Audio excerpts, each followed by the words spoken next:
D'après votre lettre, il m'a semblé que vous vous tourmentiez au sujet de la noyade de K. Vous vous demandiez s'il s'agissait d'une imprudence ou d'un suicide, et dans ce cas, quelle en aurait été la cause. Ou bien il serait mort parce qu'il avait perdu tout espoir de guérir d'une maladie incurable. Je pense que c'est pourquoi vous m'avez écrit, à moi qui vous suis totalement inconnu, parce que j'avais fait par hasard la connaissance de K sur la côte de N, où j'avais été en cure pendant un mois à peine. C'est par votre lettre que j'ai appris la noyade de K là-bas. J'ai été profondément étonné, et en même temps, je me suis dit, K est finalement allé dans le monde lunaire. Pourquoi ai-je pensé une chose si étrange? C'est ce dont je compte maintenant vous parler ici. Il me semble que cela pourrait fournir une clé pour résoudre l'énigme de la mort de K. Je ne sais plus exactement quand cela s'est passé, mais c'était la première nuit de pleine lune, après mon arrivée à N. À cette époque, à cause de ma maladie, je ne pouvais absolument pas dormir. Ce soir-là encore, je finis par me lever, puisque par bonheur c'était une nuit de pleine lune. Je sortis de l'hôtel et me dirigeai vers la plage, marchant sur les ombres entremêlées des pins. On ne voyait que les ombres nettes projetées sur le sable blanc par les barques de pêche que l'on avait tirées à sec et par les treuils qui servaient à enrouler les seines, mais il n'y avait pas âme qui vive. Les vagues, grossies par le reflux, se brisaient dans le clair de lune et déferlaient. Je m'assis à la poupe d'une barque de pêcheurs en allumant une cigarette et contemplais la mer. La nuit était déjà bien avancée. Quelques instants plus tard, je ramenai mon regard vers la plage et j'y découvris quelqu'un. C'était K. Mais je ne le connaissais pas encore. C'est cette nuit-là que nous devions nous présenter l'un à l'autre. Je me retournai de temps en temps vers cette silhouette. Une impression singulière ne tarda pas à m'envahir peu à peu. En effet, ce personnage, K, qui devait être à une trentaine ou une quarantaine de pas et me tournait complètement le dos, ne regardait pas la mer. Il ne faisait qu'avancer ou reculer sur la plage et s'arrêter soudain. Je me dis que cet individu devait chercher quelque objet perdu. La tête penchée en avant, il semblait fixer le sable sans pourtant se baisser ou l'écarter du pied. On y voyait suffisamment à cause du clair de lune, mais il n'avait pas non plus l'air de vouloir céder d'une flamme.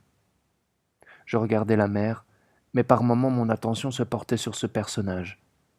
Ma singulière impression se renforçait de plus en plus.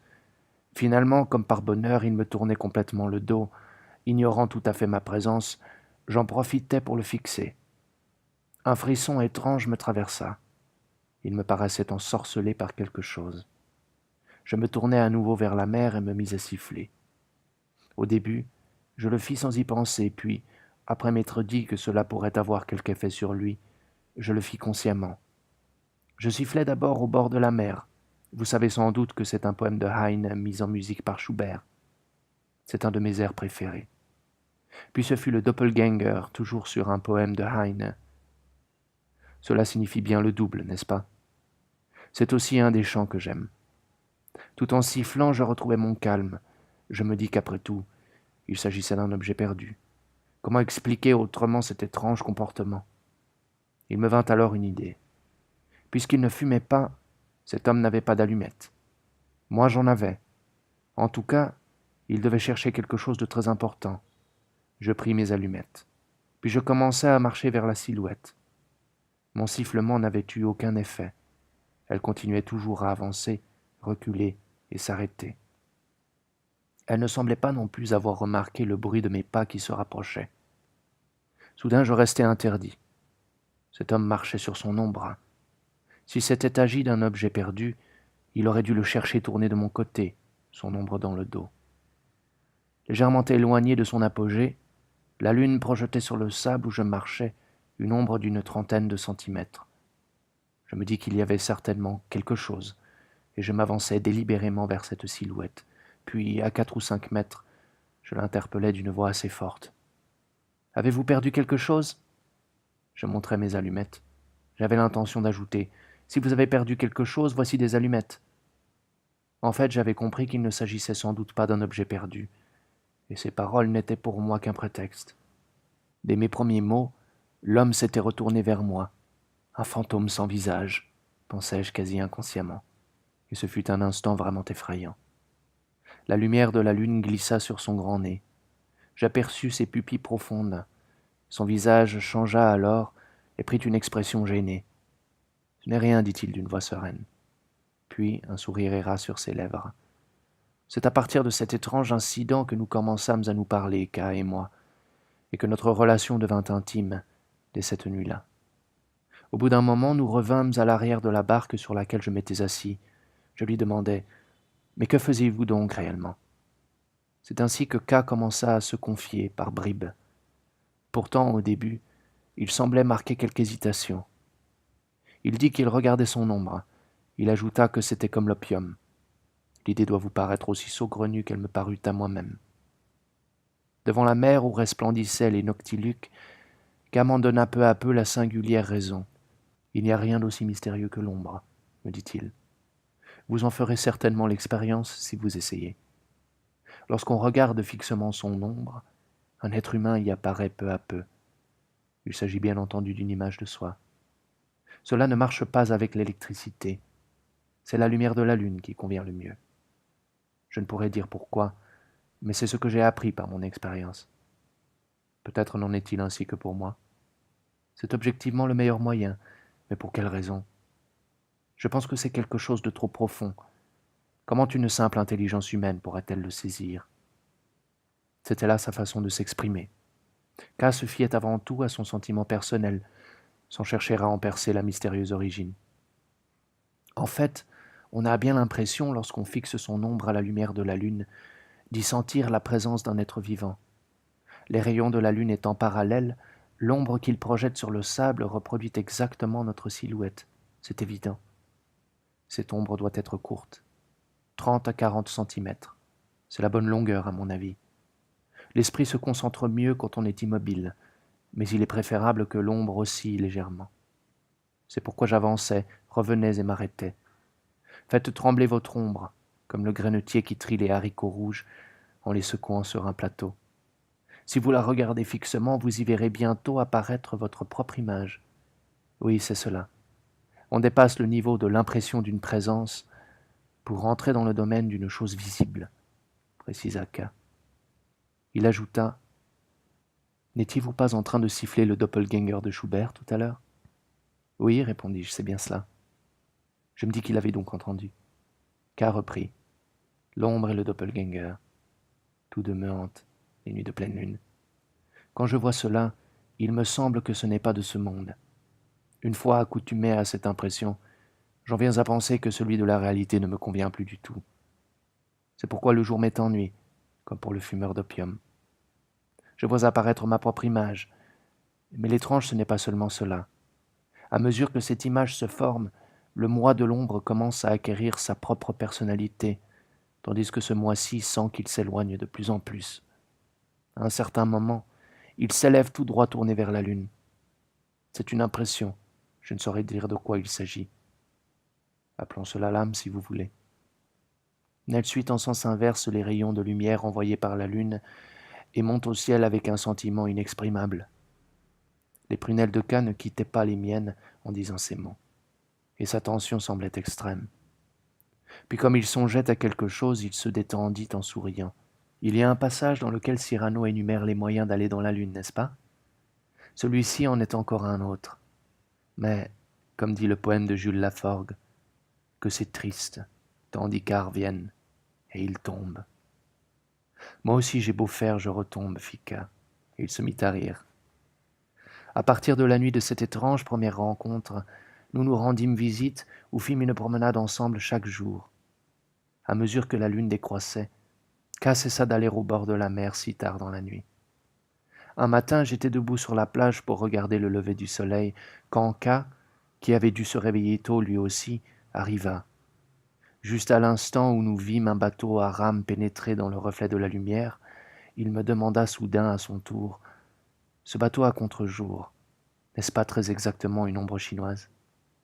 Sans doute considérait-il dans son fort intérieur que la substantialité du bateau apparaissant comme une ombre chinoise, c'était la preuve paradoxale de la transformation des ombres en substance. Il se mit à rire quand je lui dis « Vous êtes vraiment passionné. » K avait aussi quelques relevés grandeur nature de son ombre, découpés, disait-il, par le soleil qui se levait sur la mer. Il raconta encore.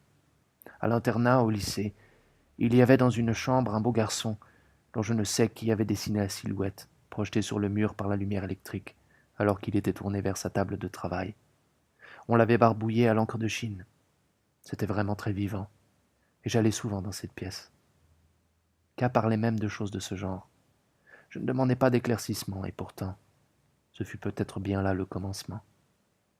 Lorsque votre lettre m'a appris la noyade de K, la toute première image qui m'est venue à l'esprit a été celle de son étrange silhouette de dos, la première nuit. J'ai senti immédiatement K est monté vers la lune. La veille du jour où son corps fut rejeté sur la plage, n'était-ce pas justement la pleine lune? Je viens de le vérifier sur le calendrier. Pendant le mois presque entier que j'ai passé avec K, je ne lui ai jamais trouvé de raison particulière de se suicider. Pourtant, si pendant ce temps-là je me rétablissais assez pour être en mesure de décider de revenir ici, sa maladie à lui semblait empirer peu à peu. Je me souviens que ses pupilles s'éclaircissaient de plus en plus, et que ses joues se creusaient chaque jour davantage, tandis que l'arête de son grand nez s'accusait. K disait que l'ombre était comme l'opium. Si mon intuition est juste, c'est l'ombre qui s'est emparée de lui. Néanmoins, je ne m'entête pas dans cette idée. Pour moi-même, ce n'est rien de plus qu'une hypothèse. Pour moi non plus, les vraies raisons de sa mort ne sont pas claires. À partir de cette intuition, je vais pourtant essayer provisoirement de reconstituer cette triste nuit de pleine lune. Cette nuit-là, la lune avait à peine plus de 15 jours. Elle s'était levée à 18h30 pour culminer à 23h47, comme l'indique le calendrier officiel. Je me demande si ce n'est pas vers ce moment-là que K est entré dans la mer. C'est en effet à peu près à l'heure de l'apogée de la pleine lune que j'avais aperçu sa silhouette de dos sur la plage la première nuit. Faisant un pas de plus dans la conjecture, je suppose que la lune a commencé alors à descendre un peu vers l'ouest. Si c'est bien cela, comme l'ombre de 30 à 60 centimètres dont parlait K a dévié, pas tout à fait au nord mais légèrement vers l'est, c'est obliquement par rapport à la ligne du rivage qu'il est entré à sa poursuite dans la mer. L'esprit de K s'étant finement aiguisé avec la maladie, on peut penser que cette nuit-là, l'ombre est devenue vraiment une chose visible. Après des épaules, puis un cou, et en même temps qu'un léger vertige s'emparait de lui dans cette impression d'une présence, il a commencé à distinguer une tête. Passé un certain moment, l'âme de K, tout en remontant le cours des rayons de la lune, s'est élevée progressivement vers celle-ci. Le corps de K, qui avait peu à peu cessé d'être gouverné par sa conscience, s'est dirigé pas à pas vers la mer, machinalement. Le moi de son ombre avait fini par acquérir sa personnalité propre. L'âme de K montait toujours plus haut vers le ciel. Je me demande si son écorce mortelle n'est pas entrée dans la mer comme un automate dirigé par le moi de son ombre. Après, les fortes vagues de l'heure du reflux ont renversé K dans la mer. Si les sensations étaient alors revenues dans son corps, son âme aurait repris sa place avec elle. Que c'est triste, tandis K revienne, et il tombe. K appelait cela la chute. Si cette fois aussi cela en fut une, il savait nager et n'aurait pas dû se noyer. En tombant, le corps de K fut emporté vers le large. Ses sensations ne renaissaient pas encore. Les vagues suivantes le traînèrent vers le rivage. Les sensations ne revenaient toujours pas. Il fut de nouveau emporté vers le large, puis violemment rejeté vers la grève. Son âme, cependant, continuait à monter au ciel vers la lune. Son corps resta définitivement insensible. La marée basse est indiquée à 23h56, tandis que son enveloppe terrestre était toujours livrée au ballottement des vagues furieuses à 7 heures. L'âme de K s'envolait vers la lune, vers la lune.